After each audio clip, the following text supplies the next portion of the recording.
Vasilko Kele, organizácia Centrum umenia.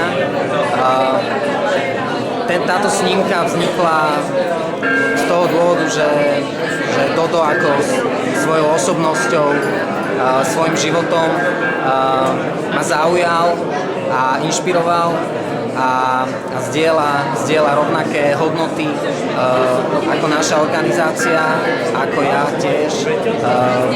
Teda je to tolerancia, je to rešpektovanie sa medzi ľuďmi, je to mier, je to láska, je to pochopenie jeden druhého a tieto hodnoty sú nevyhnutné, si myslím, pre rozvoj ďalšej spoločnosti a lepšej spoločnosti.